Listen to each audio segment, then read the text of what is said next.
PIRC کے سامعین و ناظرین، ایک بھائی نے سوال کیا کہ سبزی جو پھل وغیرہ ہیں یا اسی طرح کوئی بھی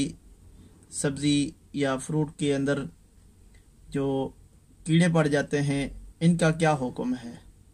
یا ان کے استعمال کا کیا طریقہ ہے؟ یاد رکھیں، جن سبزیوں کے اندر یا جن پھلوں کے اندر ایسے کیڑے جو حرکت کرتے ہوئے نظر آتے ہوں، ان کا استعمال درست نہیں ہے، ان سبزیوں کا استعمال درست نہیں ہے، اور جو ایسی کیفیت میں ہوں جو بے جان ہوں، نظر نہ آتے ہوں، تو ایسی کیفیت میں شک کی صورت میں کوئی کچھ بھی نہیں حکم یہی ہے کہ اس کا استعمال کیا جا سکتا ہے۔ ہاں، اگر آپ کو نظر آ رہے ہوں تو اس کا استعمال کرنا درست نہیں ہے، یعنی جن کیڑوں کے اندر جان پڑ گئی ہے اس کے بعد اس سبزی کا، اس پھل کا استعمال کرنا درست نہیں ہے۔ اسی طرح ایک بھائی کا سوال ہے کہ کھانے پکانے کی چیزوں کو جب پکایا جاتا ہے ہنڈی کے اندر یا کسی روٹی پکانے والی جو پکائی جاتی ہے، تو توے کے اوپر یا ہنڈی کے اندر کوئی چیز رکھی، وہ جل گئی اور جل کر کے سڑ کر کے اس کی سمیل بدبو بن گئی، تو اب اس کا کھانا کیسے ہے؟ تو ساری جو جل کر کے سڑ کر کے اس کی حیت کیفیت قریب بدلنے کی ہو گئی ہے، تو اب ایسی صورت میں اس کا استعمال کرنا درست ہے، حرام نہیں ہے، لیکن طبی طور پر اس کا کھانا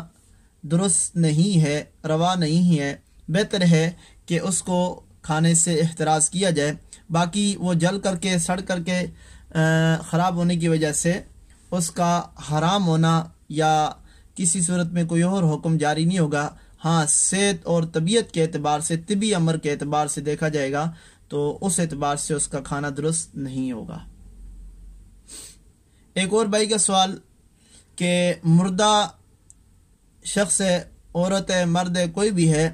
اس کے لعاب کا کیا حکم ہے؟ جی، اس کے لعاب کا حکم نجس سے ناپاک ہے، کسی صورت میں اس کو استعمال کرنا یا کسی جگہ لگانا یا عقیدت اور محبت سے اس کا استعمال کرنا درست نہیں ہے۔ ایک بھائی کا سوال، اور چونکہ آئے دن روز جو معاشرے کی جو ضرورت ہے اس پر میں نے دوستوں سے بات کی ہے کہ اس کے متعلق مجھ سے سوال کیا کریں، تو بھائی نے سوال کیا کہ گائے، بکری، بھینس یا دودھ جن جانوروں کا دھویا جاتا ہے، ان کا دودھ دھوتے وقت کوئی مینگنی یا کوئی گوبر یا کوئی اس طرح کی کوئی چیز ناپاک دودھ کے اندر گر جائے تو اس کا کیا حکم ہے؟ یاد رکھیے، کوئی بھی ایسی چیز جو جانور کی صفائی ستھرائی کے بعد اگر کسی بندے دودھ دھونے والے کے ہاتھ سے یا جانور کے کسی حصے سے گر کر کے برتن میں گر جائے تو اس کا یہ گرنا کیا ہے؟ معاف ہے، یعنی اس کی وجہ سے دودھ ناپاک نہیں ہوگا، بوجہ اس مجبوری کے، عذر کے، کہ اس کے بغیر اور کوئی چارہ کار نہیں ہے کہ دودھ دھونے والا جو برتن ہے یا جس میں دودھ دھویا جاتا ہے وہ برتن اس جانور کے نیچے ہوتا ہے اور اوپر سے کوئی چیز گرنے کے خدشات ہوتے ہیں، اس وجہ سے اس کو نکال دیا جائے فوراً سے پہلے، اور دودھ کے اندر ڈوبنے کے بعد فوراً نکالنے کی وجہ سے وہ ناپاک نہیں کہلائے گا، بوجہ عذر کے، بوجہ مجبوری کا اس کا استعمال کرنا درست ہوگا، واللہ عالم۔ اسی طرح اگر کوئی بندہ پیشاب کر رہا ہے، قضاء حاجت کر رہا ہے، ایسے مقام پر بیٹھا ہے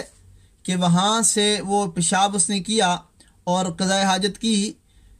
تو اس پیشاب کے اندر یا قضاء حاجت کی کیفیت کے بعد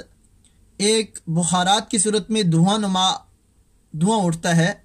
تو اس کا حکم کیا ہے؟ اس کا حکم یاد رکھیے کہ یہ بھی معاف ہے، یہ بھی کیا ہے؟ معاف ہے۔ اب جب بندہ پخانہ کرتا ہے، پیشاب کرتا ہے، اس سے جو گرم وہ ایک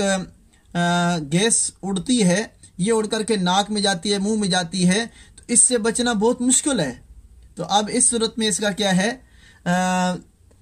عذر کی وجہ سے بخارات کا اٹھنا اور منہ کی طرف جانا یا ناک کے سانس کے ذریعے سے واپس جانا، ان کی کیا ہے؟ معافی ہے۔ ہاں، یاد رکھیں،